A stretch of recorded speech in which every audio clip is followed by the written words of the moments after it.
$1 Million Roundtable, 1978 Annual Meeting. Afternoon with Ben, Part 1. Ben Feldman, CLU. The star of our show really needs no introduction. There are some 1,800 life insurance companies in the United States. This man has more life insurance in force than all but about 300 or 400 of them. Thank you very much, Marsh. I'll get to you when I'm forced to, Ron.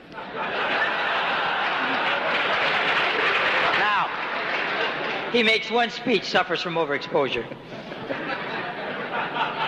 We are going to begin by turning the program over to the, what's his name over here? And, Janetta Barbaro's husband. Those of you that saw the main platform will remember the star on Monday. Janetta Barbaro over here.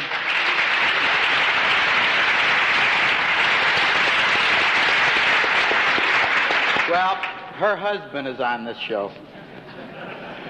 And just to get it going, let me just turn it over to Ron Barbaro. There's not much I can say about him. It's good, so Ron, you got it.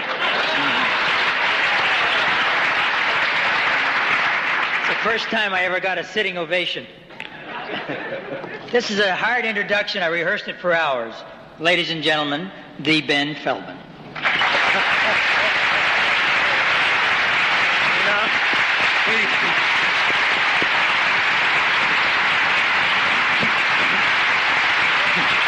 Thank you. Thank you. Boy, he doesn't give a guy much time to get ready, does he? Let me first pay my respects. A lot of people have come a long ways to come to this meeting, and I hope in some small way that I, too, Ethel and I, can contribute something that you can maybe take back with you, just maybe an idea that you can make your own, do what you want it to do, that will have made the meeting worth your while. What I'd like to say is I don't know of an easy way to sell life insurance. And I've been looking for a long time. I don't know of an easy way. I don't think there is an easy way. I don't think anyone who's maybe writing $1 million a year or $2 million a year or $3 million a year can suddenly write $10 million a year or $12 million. He can dream that big dream. But I don't know how he can just jump over the period of work and time and study that's required between getting from where you are to where you want to be. The key to making sales is very simple. It's simply making calls. That's all. Just making calls. Nothing happens until someone makes a call. And so I don't want to call on somebody because I'm afraid he'll turn me down. So what? He'll turn me down. So he'll say no. But if I were going to work, my schedule for tomorrow morning would be made up tonight. The last thing I would do tonight is take a piece of paper and just write some names down. And maybe in that list of names would be 1 appointment, maybe 2 appointments. And then there would be maybe 3 or 4 names of people I had called on, but hadn't gotten to first base. They were busy. They couldn't see me. They were in a meeting. Whatever. It didn't matter. They couldn't see me. And then there would be maybe 3 or 4 more names, just new names, just names that I knew something about. I knew it was a young man running a grocery store, putting everything he earned back into the store because it was growing, and that his wife couldn't take his place. If anything happened to him, something had to happen. A lot of problems would come walking in the door. And so Monday rolled around, I began making my calls, and nothing happened. Everything went bad. Nobody wanted to see me. Everybody said no. It was a lousy day. But I repeated again Tuesday, and it was still a lousy day. Didn't get to first base with anybody. Any of that ever happened to you? And I also found it didn't make any difference if I was talking to a little man or a big man. Didn't make any difference if I was talking to a man that earned $25,000 a year. Let's say he was earning $10,000 a year, $15,000 a year, $25,000 a year, or the man was earning $500,000 a year. Didn't make any difference. The men still turned you down. But you know, I kept that up, and by the end of the week, I maybe have made one sale, maybe one, and maybe one or two or three others said, come back again. Maybe. And you know, I did that the second week, and I did that the third week, and I did that the fourth week, in spite of everybody saying no. And you know what was beginning to take place? Momentum. Momentum. Things are beginning to move. You've got things rolling now. You'll be surprised. If you keep making the calls, you'll start making the sales. If you keep making the calls, you'll start making the sales. With that, let me turn it back to Ron and just throw it open to whatever it is you would like to talk about. Okay, thank you, Ben. Come over here and get comfortable if you like. We are ready for our first question. Do we have one to the microphone? Yes, sir.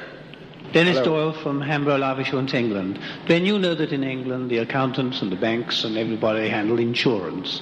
If you walked into a man with one of your packages and he said to you, Ben, it's a great idea, but ever since I've been in business, my accountants handle all my insurance and I like everything in one lot of hands and my bank manager advises me on all my investments, what would you say to him?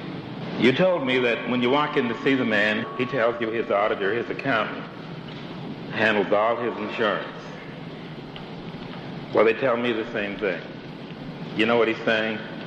He's telling you no. Now, if this man has a problem, now, you have to know if he has a money problem. And remember what his auditor is going to do. What he's going to do is count it up. 2 and 2 will make 4. Or 4 and 4 will make 8. But he won't create any more money. Now, if this man has a money problem, maybe he owes a lot of money. Maybe it's a corporation using credit, where they've gone down and borrowed money. And when you borrow money, you also make a promise to pay it back. Now, I can sell you the time you'll need to pay it back. Can your auditor do that? If this man has a problem, and it's got a price tag, and it requires time, life insurance contract is simply a contract for time and money. I can't give you the time, but if you don't get the time, I do give you the money.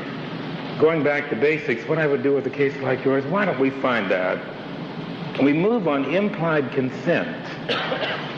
You see, you don't back a man into a corner, so you have to buy life insurance. He'll throw you out. But you move on implied consent. Mr. Jones, fine, your auditor handles all your money problems. Now, you do have a need for money. Now, I don't know whether my plan will fit you or not. Now, my plan's a good plan because assuming that you're out maybe using your line of credit and you're paying 8% for money, my money costs you 3%. You can buy my dollars for 3%. You've got to borrow your dollars for 8%. Furthermore, when you borrow them, you've got to pay them back. My way, we pay them back. So that, why don't we find out, we're moving on implied consent, why don't we find out if you're as good on the inside as you look on the outside? Let's find out first. Now, the worst thing that might take place is, so what, you'll give me a half hour of your time, maybe an hour of your time. We'll get a complete medical workup. We'll send it down to the life underwriting committee. You know what they'll do? They'll look at life expectancy, how long you're going to live. I'm sure you'd like to know.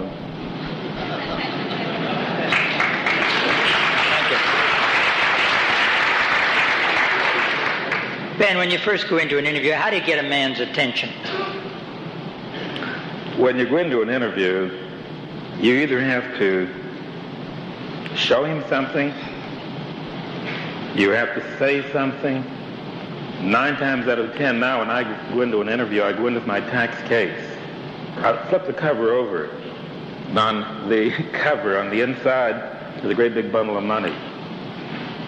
$50 bills, $100 bills, $20 bills, and across that's a $1,000 bill. No cellophane on it, no nothing. I just used some Scotch tape to hold the bills in. Must be American money. And then on the drawn on the $1,000 bill, I got 3 pennies. And I say, this is what I sell. Discounted dollars 3 pennies a piece. How many would you like? You know what'll happen? You'll get their attention.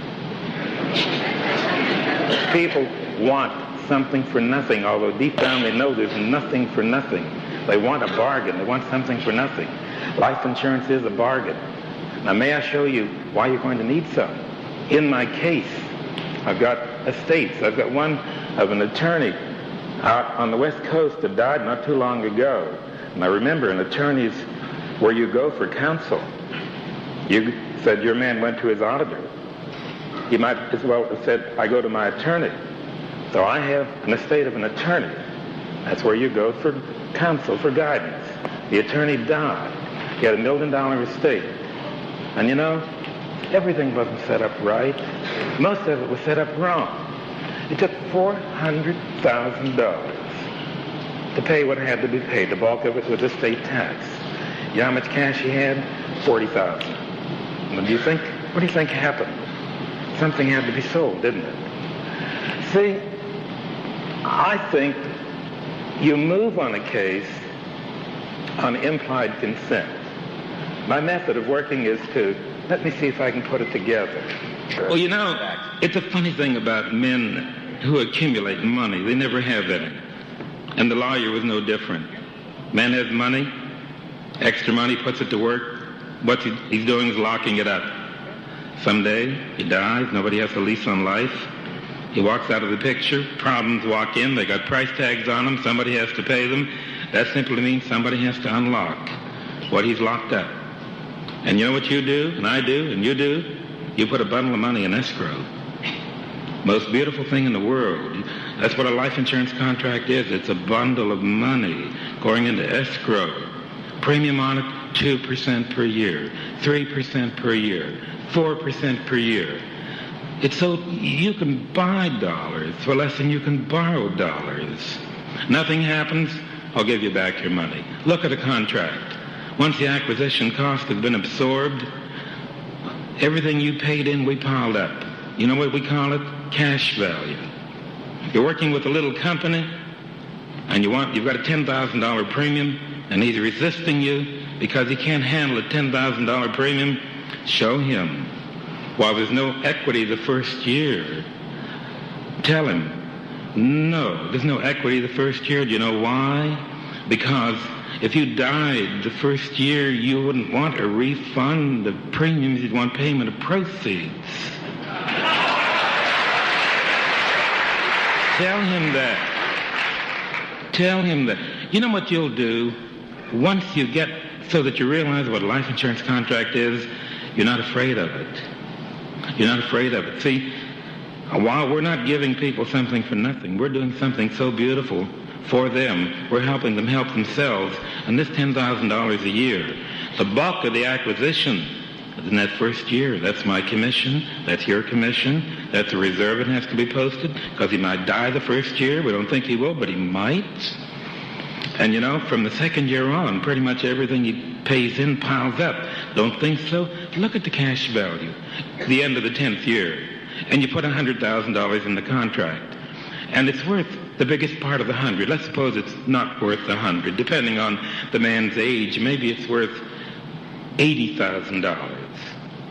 And it shows a difference of $20,000. And you divide that by 10 years, and it's $2,000 a year. Tell the man, just tell the man, you know, $2,000 a year more or less while you're here won't make much difference, will it? But $100,000 when you're gone, wouldn't that make a difference? And so you understand a contract is just a package. It's just a package. It's not really all it is. And you can give it a name if you want to. I've got tax policies. I've got this kind of a policy. I've got that kind of a policy. They're all the same policies. It's application, fitting, trying to make it's like a tailor with a bolt of cloth. You make it fit. You make it fit. What does he need? What does he need? Then down deep underneath all that, it's a funny thing that men tend to insure everything they own for what it's worth, except their lives. Really, it's a funny thing. But if I were to ask you in the room today to work for me for the rest of your life for what you said it was worth, and I'll pay that much right now, and you work for me for the rest of your life, and that amount would be the amount you insured your tomorrows for. That's all they're worth. And if a man's got $200,000 of insurance, that's all his tomorrows are worth. And if I wanted him to work for me for the rest of his life for $200,000, he'd laugh. But yet he himself said that's all they're worth. And if a man will take and reevaluate his own program and first do for himself what should be done, you'd be amazed then what you'll begin to do for others. And then this policy that was going to be $100,000 suddenly became $300,000. Because that's what the man needed. You were underwriting today and a little bit of tomorrow. But instead of me doing all the talking, let me do some of the listening too, because I know there are questions. Okay, over here, Ben, we have a question. Yes. My name is Paul Mukondo from Rhodesia, Africa. Ben, I want to find out from you. I've read about you and I've read about your production. What was your best and biggest production in volume per 1 year so far? Well, the largest production in 1 year so far for myself and my two boys, Rich and Marv, has been $100 million. How many years in a row?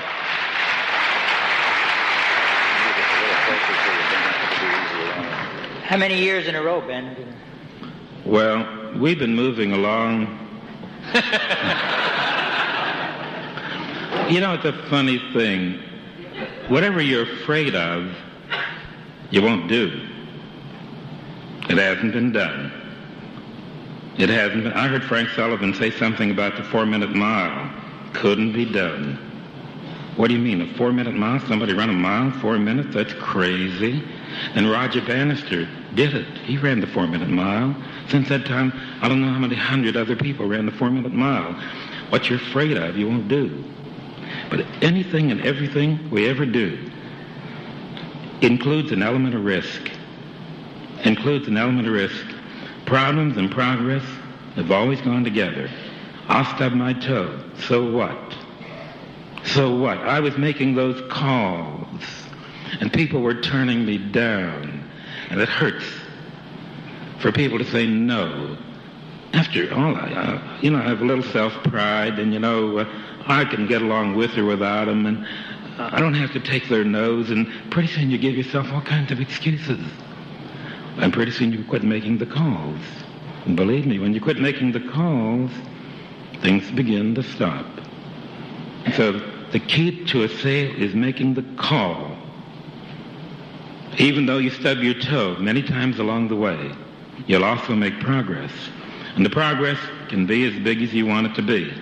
Being realistic, planning it. Don't try to jump from 1 million to 11 million, but you can very easily go from 1 to 2, 2 to 4, 4 maybe to 6, 6. And it's a funny thing. The farther you go, the faster you'll go. We're working with premiums now, with annual premiums, and I'm afraid of them. We're beginning to work with annual premiums of $1 million. Is that monthly, Ben?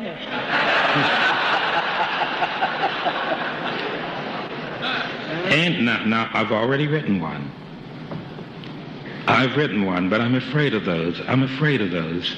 See, I don't pay $1 million in premiums for my personal coverage. I pay $400,000 a year for my personal coverage. And so, well... How much, Ben? How much face amount? I don't want to... I'm not saying that to impress anybody. I'm saying that if you pay $4,000 a year and somebody else is paying $10,000, you're a little afraid of him. And if you paid $40,000 and he paid $100,000, you're a little afraid of him.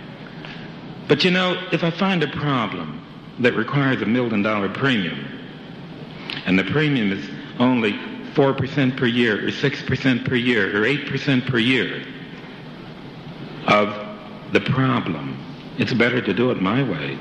The other way requires 100% right now, and that is unlocking the dollars he spent all his life locking up. They're now brick, stone, steel. You've got to unlock them, convert them back into dollars. And that's not easy to do. Men don't die at the right time. Always the wrong time. Tracy McCloskey, Southern California. What has been your greatest motivation, and has it always been the same? What is my greatest motivation? The greatest motivation, you know, a man has to have some place to go. If he doesn't have some place to go, he doesn't go any place. Think about it. Think about it. If you don't have any place to go, you don't go any place. And so we set goals, quotas. So I have some place to go. And, you know, whatever you've done in the past tends to become outmoded. And things tend to get bigger. You would be amazed if you would just sometimes think through on the application of life insurance to what a person needs, and then go beyond that, what a person wants, and then go beyond that, what a person would like to see done. We're working with money, and you know, it can be as big as you want it to be. And you only stop when you become a little bit afraid. And so, with me, I guess we set these quotas. We have a quota this year of $100 million. And the halfway point on it is June 30th. And that's the end of this week. And I checked with my office this morning, and we have 43 million paid. 7 more to go for the week to make the 50.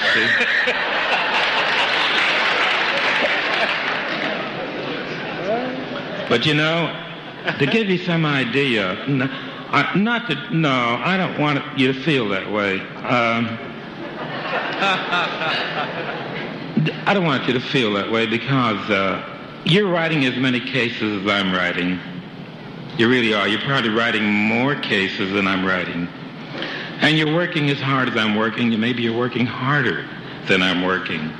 It's simply that maybe we're not thinking alike. If you're at 100 cases a year, or 150 cases a year, boy, you're working. You're really working. But if you're at 150 cases, and you know they're $50,000 cases, that's one thing. And if I read 100 cases and they're $1 million cases, that's another thing. So it depends upon how you're thinking.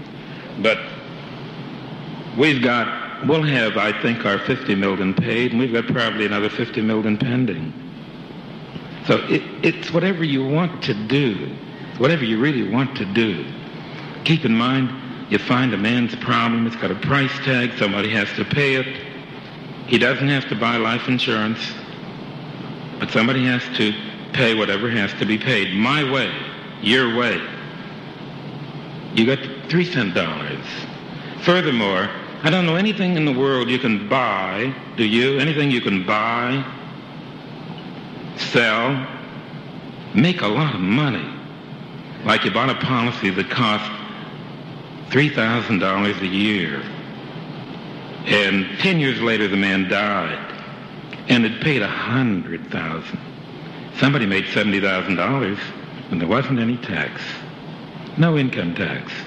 Do you know anything else you can buy, sell, and not share it with the tax collector? I don't.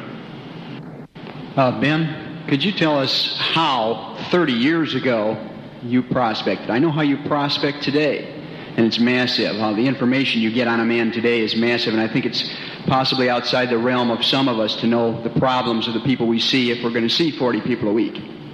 How did you prospect 30 years ago? No, 30 years ago, or going even back of that, I started on a debit with a collection book, and I got $15 a week for making my collections, and I had 300 families I had to make calls on to get the money that I had to collect. I learned to make calls, but I also thought I could make some sales. I didn't know much about the people. I knew a little something about them. Most of them were married, raising families, wanted their families to go on living, wanted their youngsters to go to college. They had to have time. And so I gave my collection book to my manager, and I told him to do my collecting. I made a few calls, and we'd meet at the end of the day. And you know, it was so simple and so easy. I was writing 10 cases a week. They were little bitty cases, $500 each. That's all they were. I didn't know any different. I thought that was proper. $500 case. That's all. And I eventually left the debit and went with New York Life. And there we don't have debits, but you have the right to make calls. And you know, you'd be amazed. I still have my calls. Every night I make up a list. That's where I'm going to go tomorrow. And I make my calls. In the beginning, I knew a little bit about a man. What do I do now that's different? Most of my cases now are business cases. Not public industries, but private. Little private companies. Where a man has gone along and started a little company. And everything he got, he wrapped up in the company. He even went down to the bank and he borrowed some money, and he wrapped that up in the company. And when he needs some money, he goes back down, he borrows some more, and he wraps that up in the company. And you know, he's making money, and he's plowing that back into the company. And you go up to a little man like this. Now, on this little man, he's got a little company. I get a credit report. We call it the Dun & Bradstreet report. And it tells me how big the company is, how much they owe, who's who in the company. I know a little bit about the company before I call. And I know that part of what he owns isn't his. That everybody's watching. One, the banker's watching, because the banker loaned him some money. It's like the company suddenly has glass walls. Everybody's watching. Over and above that, I show him a tax table, just a tax table, showing him that if everything, and I say, if everything you had were put in a pile, and the pile was this high, this is how much isn't yours, and has to be paid, will come from somewhere. From where? Can't take all the capital out of the company. Could you run your company without capital?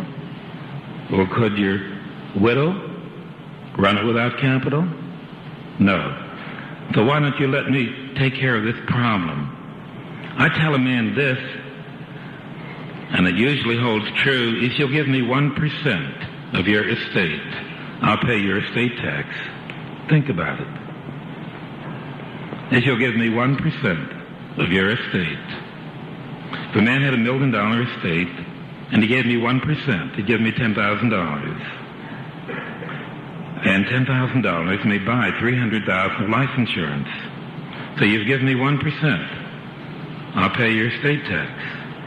Don't do it my way. It'll have to be done your way. They'll take 30%, and they'll call it your estate tax. These are ideas, but they're simple. Make a man think. He can give me the 1%. He couldn't write a check. for $300,000, I may even take 2 checks with me. One for $10,000, one for $300,000. And today you have a choice. You can sign either one.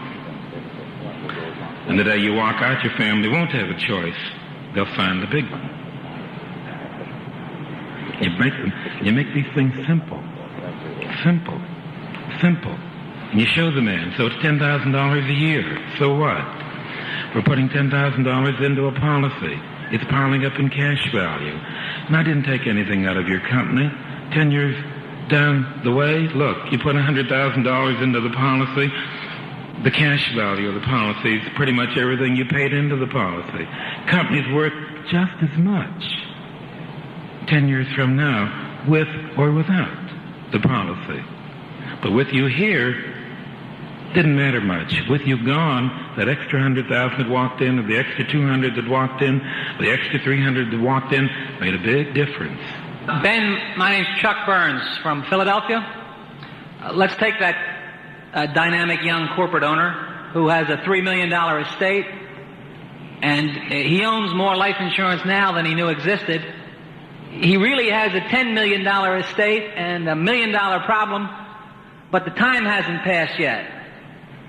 How do you deal with the feeling of immediacy for him to solve that future problem? If I understand your question, you're telling me a man has an estate with enough insurance now to pay what has to be paid. He doesn't need any more. Well, you know, I'd say something like this. You're making money, aren't you? And you're plowing it back into your company, aren't you? Your company's getting bigger, isn't it? It's a lot bigger now than it was 10 years ago, isn't it? Now, here's where you were 10 years ago. You didn't have a $3 million estate. Maybe it was $1. And here you are now. It's worth $3. Let's assume that you keep on doing what you're doing. That's logical, isn't it? And let's look on down the road. Your life expectancy is more than 10 years, but let's look on down the road just 10 more years.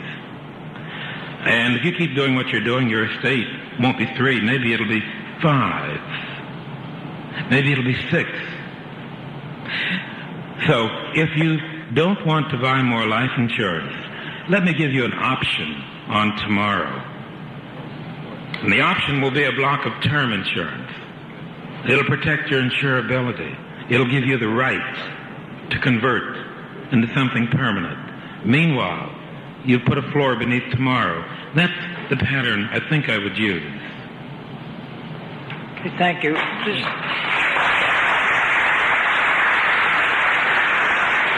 Gentleman over there. Wayne Ronsman, Honolulu, Hawaii.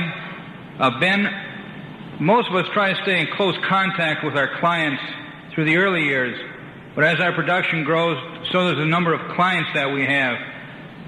In your case, it must be a tremendous job to stay close to your clients. How have you learned to overcome this servicing problem? I don't really know that I've overcome the servicing problem. It's a very real problem. We use an age change letter. It goes out every month. We get computer printouts on all the policies on those people that month, and I take a good hard look and see if there's something there that should be brought to a man's attention, or if there's something there that gives me an entree, a reason for going back. And a good way to get an interview when you go back is simply to tell the man, I'd like to talk to you about the $300,000 I owe you. And he'll listen. But the servicing problem will grow as you grow. I don't know of a good way, at least I haven't found a good way to handle the servicing problem. We're swamped We have 8 people in the office, and we're swamped with paperwork. I have to be careful in the morning. I get in the office in the morning about 8 o'clock, and if I'm not real careful, I don't get out at all. And 5 o'clock will roll around, and the girls begin to leave, and I'll say, hey, where are you going? And, you know, you can get locked up all day long in your office, so that I don't have the answer. Whether it's more people, whether it's automating, I don't have the answer yet. I do know that servicing work is a real problem for us. This gentleman over here, please, the teacher. Ben, Mark Friedland from Dallas, Texas. Would you be kind enough to share with us some of your specific sales techniques that you've used with regard to referrals after the point of sale in business insurance and or estate planning also? In other words, some of the specific things either that you say at that point or that you do at a subsequent time in terms of letters to get referrals, etc. Thank you. No, it may sound odd to you, but I really don't ask for... I develop my own cases. And I'm not really out asking for a lot of referrals. I develop my own cases. There's no competition on them. They didn't know they had a problem. I showed them the problem. When I call on a man like that, I have one right now. Let me tell you about it. In driving by a building a number of times, I could see there were a lot of trucks parked there. And I knew what kind of a company it was. It was a food company. And I got D&B on them. And so I called, and I called. Not in person, by phone. And I called, and I called. I could never get to see the man. He would never talk to me. Excuse me, I think it would be important if you told him when you call, I witnessed you call somebody the other day cold, and on the telephone, which you say at the opening, I think a lot of fellows have lost, where you say who you are and your company right out and what you want to talk about. A lot of fellows don't do that. Remember the other day there? No, Ron, I don't remember the other day. What was it? The simplicity of I'm Ben Feldman from the New York Life. I think that's all. Just introduce yourself. He doesn't really know who you are. And frankly, when you say New York Life or Occidental or Prudential or whoever it may be, he'll recognize your company, but you don't really mean a whole lot to him. But I do introduce myself over the phone. But in this case, I finally got to my man. I turned the call over to one of my girls who's very good on the telephone, and between us we finally got to the man. And I introduced myself. He said, he found out I was a life insurance agent. He said, I'm not going to buy anything from you. My brother-in-law. I said, my sister married an insurance agent. I'm not going to buy anything from you. And so I said to him, all right, I would do the same thing that you're going to do, but let me do this. You know, ideas make the world go round. Ideas. And let me show you something. Let me mail you something. I'll just put it in the mail. And I think he was so glad to get rid of me. He said, okay. But he said to me, I will look at it. And you can call me a couple days later and ask me questions to make sure whether I did or didn't look at it. And so I did. I made up a couple of illustrations. I really did. One was nothing but a New York Life printout with dividends piled up for additions. And the dividend additions at the end of 20 years would equal the premiums. So with a recovery of cost, if anything happened to him, there was a recovery of cost plus payment of the full face amount. And the other one was one where we used some financing on it. We pay it for 5 years, and then we ask the computer to give us the lowest level amount. And in this case, the lowest level amount was about 20% of what we started with. And I know he won't understand either illustration, but I'm going to call him. And I think he will talk with me. I think he will, because he won't understand those, and they'll both look like bargains. And they are bargains. He's going to call his brother-in-law. He's going to ask him, why didn't you do this for me? And then, you know what will happen? Maybe the brother-in-law will call me, and what we'll do is maybe work out a case on a joint basis of some sort. But you don't walk away from a case like that because you stubbed your toe. That can still be a very good case. And the odds are that you'll write enough insurance on it, much more, with all due respect, than the other man would, that splitting the commission 50-50, you'll still wind up getting what normally you would have gotten anyway. Thank you. So you have the beginning of something maybe, then it'll grow and grow and grow and grow. Thank you very much. This gentleman way over here. Live. Richard King Brown from King of Prussia, Pennsylvania. Ben, there must be a couple weeks in a year that you don't sell your 2 or 3 million, and there must be a couple days that the Feldman method does not work. What do you do when you get into a slump? What are the techniques that you use to get back up there? You know, when you get into a slump, it's when you got tired of doing whatever you were doing. Maybe it was still working, but it was now old stuff and you no longer are interested in it. And you know what I do? I want a new little package. I want something a little different. I want a new kind of an illustration. You know, currently, I found an option in a policy I didn't know existed. It was whole life editions, using the premium, not for paid up editions, but for whole life editions.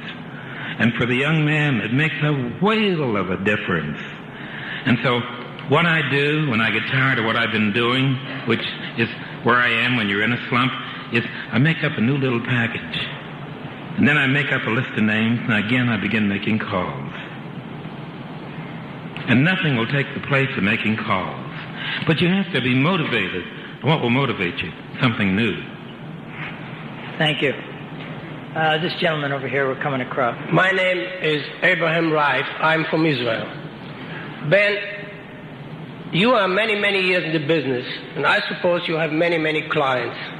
I'd like to know, how do you succeed to give them the service, a personal service, and how often do you see your clients in person? I would say that I see all my major clients at least once a year. At least once a year. And how can you give them the service that you owe them? You just have to. You just work at it. You have to. I don't really have that many clients. You know, a lot of my clients are just repeat cases. You start out here and you write 100 cases. And the next year, you know what you do? You write another 100.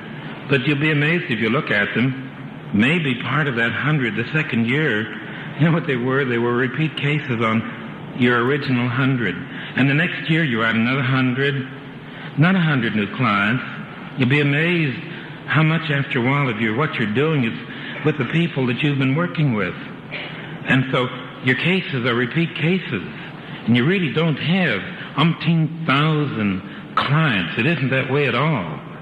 Because the cases grow and they grow and they grow and they grow within. You'd be amazed how they grow within. A little case, I wrote $1 million a long time ago. A little later, I wrote $2 million more. A little later, I wrote $2 million more. Last year I had $10 million issued on the man. He took 2. He didn't want any. But he took... but he took 2. He took $1 million life and $1 million term. Well, the premium on the $1 million life was almost $70,000. That was worth my time, wasn't it? And the $1 million term was over $30,000. And I'm holding $8 million more. He won't take all the $8 million. He'll take part of it. Because I know where it fits. I know where it should be. It won't be in his company, but it'll be in companies in which he has an interest. And what will happen, if I put that money in that company, the day this man walks out, his money walks out. But what has happened in this company, he's got some boys that have grown up. And the last thing I did, I wrote 2 $500,000 policies on his 2 boys. And I wanted 2 for $1 million each. New York Life wouldn't give them to me. So we went round and around. I went to another company, and I got another $1 million on each one.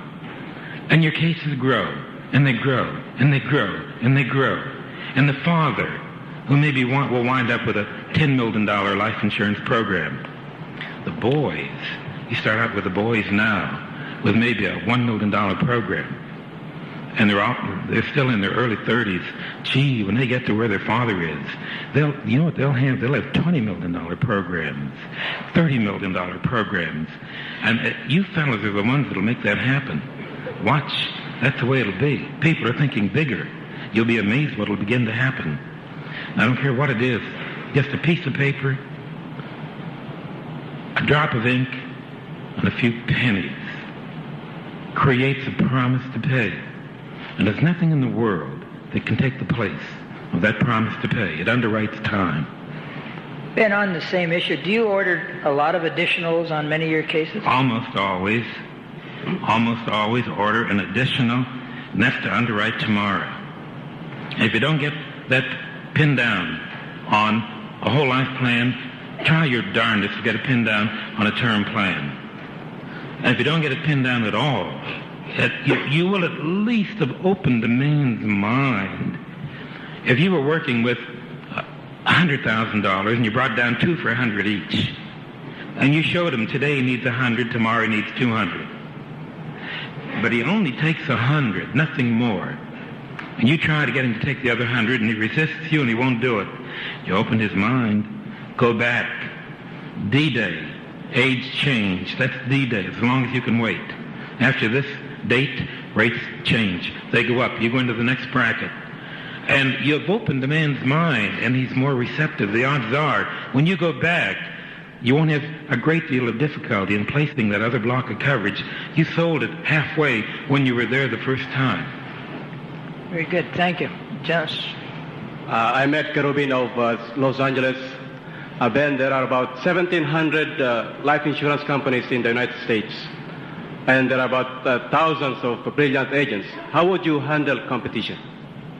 How do you handle competition? I don't really get into competition. Maybe you're on cases where they're out asking other people to bring in illustrations. They're not doing that with me. And when they are doing that with me, I try to get away from how much it's going to cost. Most of the coverage that we sell is in companies that pay dividends. And dividends are not guaranteed. They're estimates. And all the companies really earn about the same amount of money on their investments. And all the contracts read that the dividends are estimates. And I get right back down to the problem and concentrate on the problem. Does the man have a problem?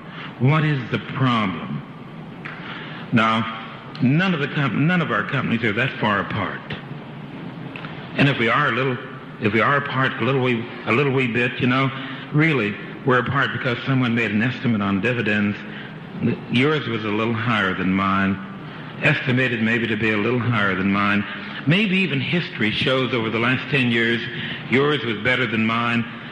Tell me, promise me it'll be better over the next 10 years. What you really sell when you make a sale is a little bit of yourself. The real sale to your client is a little bit of yourself. He has to buy. He has to have confidence in you. He doesn't understand really what it is you're talking about or telling him. He buys a little piece of you. And if you show him that you know what you're doing and what you're talking about, you'll make the sale. My name is Brian Monaghan, and I bring you greetings from Ireland, Ben.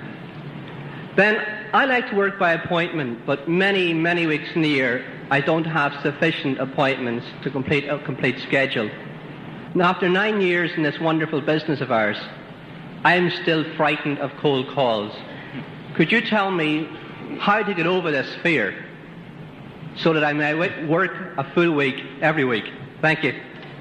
You're afraid to make cold calls. So am I. I'm afraid of getting turned down. I'm afraid of having someone throw me out nicely rudely, doesn't matter, turned me down, didn't want to see me. I don't want to make cold calls. But you know, I don't know how to make a sale without making a call. Frank, you know how to make a sale without making a call? Stan, do you know how to make a sale without making a call? You, Marsh? Yeah. I don't know how. I don't want to make cold calls.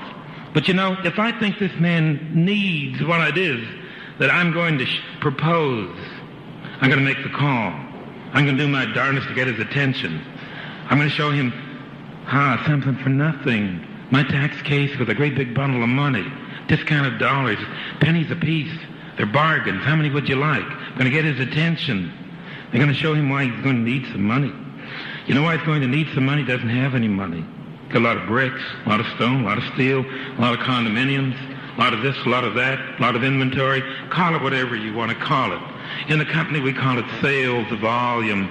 These companies, this company does 20 million, this company does 100 million, sales volume. That's just money rolling over and rolling over and rolling over. It's locked up. It's not in money. It's an inventory. It's in everything under the sun. And you know, this man needs dollars. Someday he's going to need dollars. And I'm going to put a bundle of money